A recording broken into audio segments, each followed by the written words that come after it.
shortly. Your Eminence, Cardinal Dolan, Mr. President, Governor Cuomo, Mayor Bloomberg, Senator Schumer, Al and Ann Smith, thank you for your invitation. Thank you for your extraordinarily warm welcome. Ann and I appreciate your friendship very, very much. Thank you.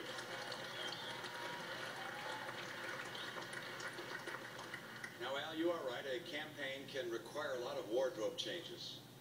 Blue jeans in the morning, perhaps, suits for a lunch fundraiser, sport coat for dinner, but it's nice to finally relax and to wear what Ann and I wear around the house.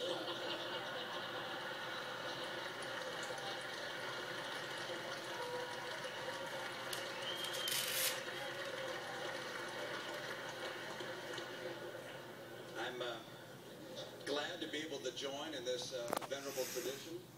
Of course, I'm pleased that the President's here. We were chatting pleasantly this evening as if Tuesday night never happened.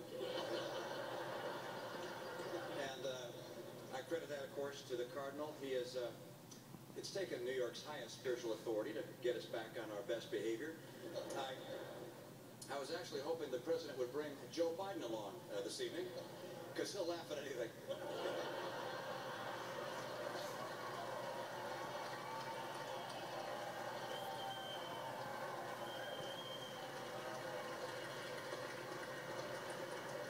Of course, this isn't a night for serious politics, and it was especially nice to see President Obama and Cardinal Dolan sharing the dais despite their differences. I'm sure the Cardinal has no hard feelings, and we might get an indication of that during dinner to see if the President's wine turns into water. Or for that matter, whether my water turns into wine. I'm pleased to once again have the chance to see Governor Cuomo, who's already being talked about for higher office. A very impressive fellow, but he may be getting a little ahead of himself. I mean, let me get this straight. The man has put in one term as a governor, he has a father who happened to be a governor, and he thinks that's enough to run for president.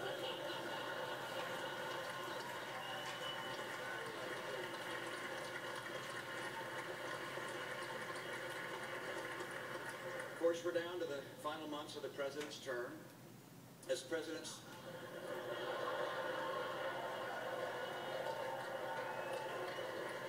Obama surveys the Waldorf banquet room with everyone in white tie and finery, you have to wonder what he's thinking. So little time, so much to redistribute.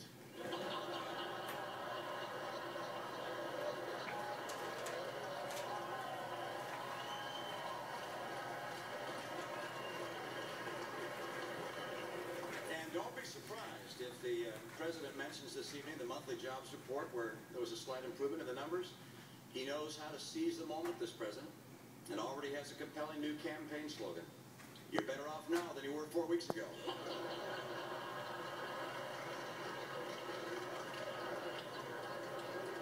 You know, with or without all the dignitaries that are here, the Al Smith dinner surely lives up to its billing. Usually when I get invited to gatherings like this, it's just to be the designated driver.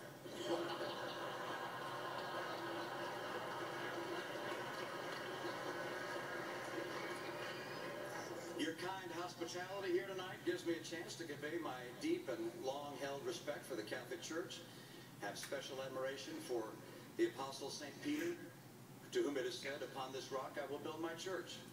The story is all the more inspiring when you consider that he had so many skeptics and scoffers at the time who were heard to say, if you got a church, you didn't build that.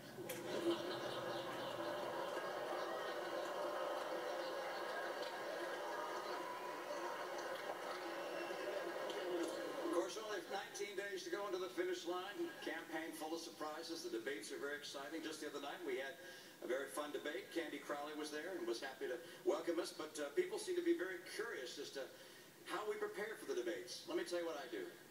First, refrain from alcohol for 65 years before the debate. Second, find the biggest available straw man and then just mercilessly attack it.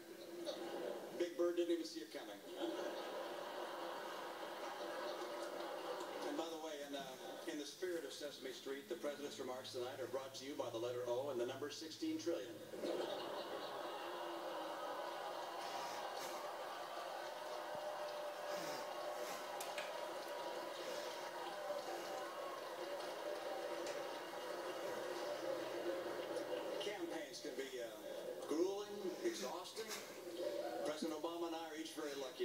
one person who's always in our corner, someone who we can lean on, and someone who's a comforting presence without whom we wouldn't be able to go another day.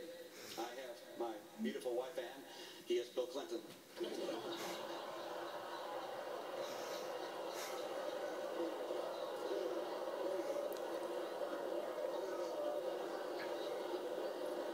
got a big dose of the Biden charm last week, I'll tell you that, in his debate with Paul Ryan.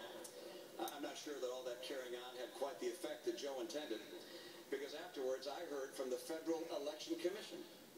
From now on, whenever he appears on TV, there's a recording of me afterwards that says, "I'm Mitt Romney and I approve this message."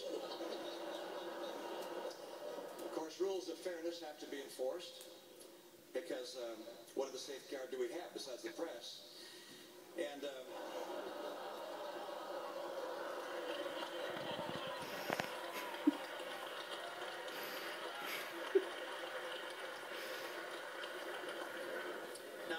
I never suggest that the press is biased. I recognize they have their job to do, and I have my job to do. My job is to lay out a positive vision for the future of the country, and their job is to make sure no one else finds out about it.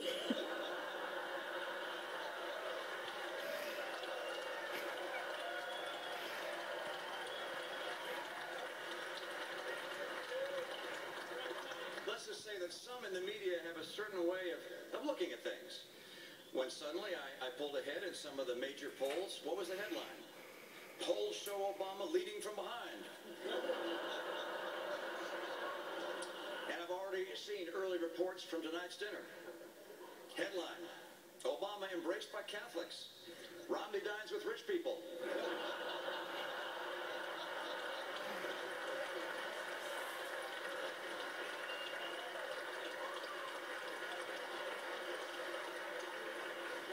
The president has put his own stamp on relations with the church. There have been some awkward moments, like when the president pulled Pope Benedict aside to share some advice on how to deal with his critics. He said, "Look, Holy Father, whatever the problem is, just blame it on Pope John Paul II."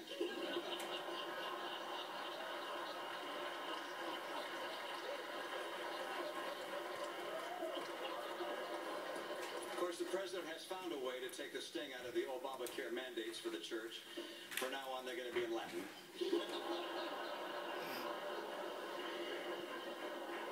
We have very fundamental and sound principles that guide both the president and me. He and I, of course, feel the pressures and tensions of a close contest. It'd be easy to let a healthy competition give way to the personal and the petty, but fortunately, we don't carry the burden of disliking one another. Our president has had some very fine and gracious moments. Don't tell anyone I said so, but our 44th president has many gifts and a beautiful family that would make any man proud. You can oppose...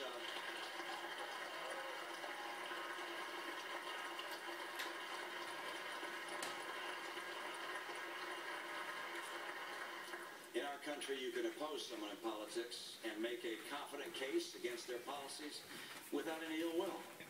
And that's how it is for me.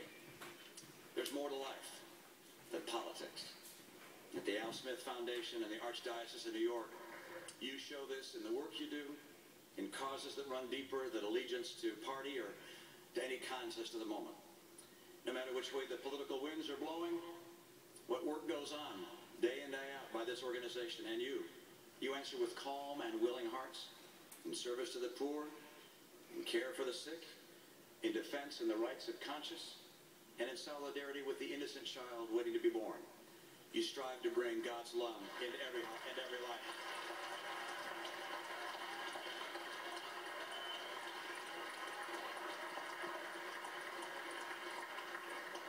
I don't presume to have all your support, and on a night like this, I'm certainly not going to ask for it. But you can be certain that in the great causes of compassion that you come together to embrace, that I stand proudly with you as an ally and friend. God bless you all, and God bless the United States of America.